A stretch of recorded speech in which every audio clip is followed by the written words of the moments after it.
When you're scrolling through the endless sea of cheap 55-inch LED panels, it's tempting to think you're saving a bundle until the picture looks washed out on the big game night and the built-in speakers can't even fill a modest living room.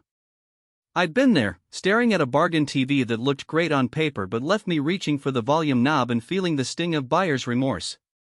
That's why I wanted to see if stepping up to the TCL 65-inch T7 series, paired with the Q85H Q-Class 7.1.4 channel soundbar, actually feels like a smarter purchase rather than another gamble. Link is in the description if you want to check the product details on Amazon.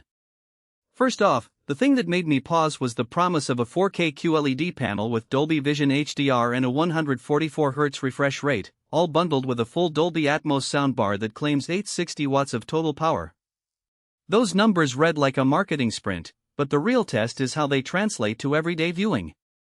I set the TV up in a medium-sized family room, about 10 feet from the couch, and paired the bar using the included HDMI-RC cable. The installation was straightforward, the TV mounted on a standard swivel wall bracket, the bar tucked beneath it, and the remote for Google TV already programmed. No extra wiring gymnastics, which is a relief for anyone who isn't a tech-savvy handyman. What hit me first was the picture when I launched a nature documentary in Dolby Vision. The colors felt genuinely richer, greens were more vibrant, the sky had that crisp depth you normally only see on premium OLEDs. The Quantum Dot layer really does a solid job of pushing the color volume without looking overprocessed. In a typical living room lighting condition, the TV's brightness held up well enough to combat glare from the windows, though you'll still want to dim the lights for the most accurate HDR performance. For most streaming services, Netflix, Disney+, Prime Video, the HDR content is rendered nicely, making those high-contrast scenes pop without the halo effect you sometimes see on cheaper panels. Gaming was the next real-world scenario I put it through.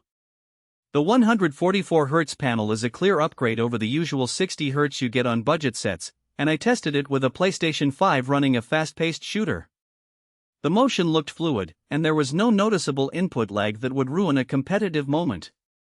The TV does support variable refresh rate, which helps smooth out frame rate spikes. If you're the kind of gamer who watches fast action and cares about a crisp, responsive image, this TV delivers a noticeably smoother experience than the typical 60Hz models under $500. Now, the sound bar. Most people think they can get away with the TV's built-in speakers, but the Q85H changes the equation. With 7 upward-firing speakers and a pair of side-firing drivers, the bar creates a fairly convincing overhead effect for Dolby Atmos tracks. I watched a recent blockbuster with a dynamic soundtrack. Explosions seemed to come from above, and dialogue stayed clear even during chaotic scenes. The 860 watts claim sounds massive, but in practice the bar fills the room nicely without needing to crank the volume to max. However, there's a trade-off. The bar is fairly large, so you need a TV stand that can accommodate its footprint, or you'll have to mount it on the wall, which can be a bit of a hassle if you don't have a sturdy bracket. Who should buy this combo?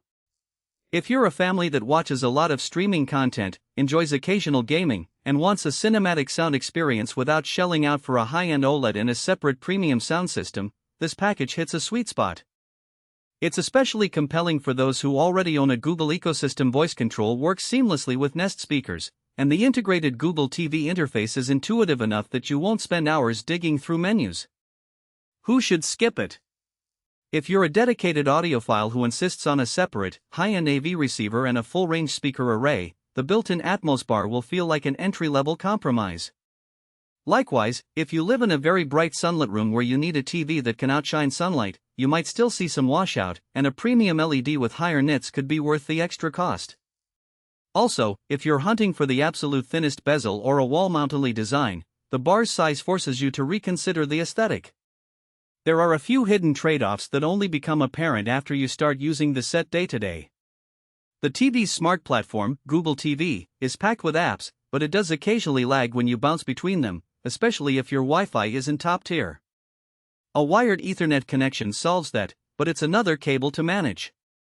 The remote is sleek, yet the voice button can be a bit sensitive, picking up background chatter and triggering unintended searches. Not a deal breaker, but something to get used to. Another practical point is the HDMI layout.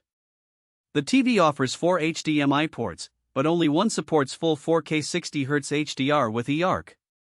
If you plan to connect a game console,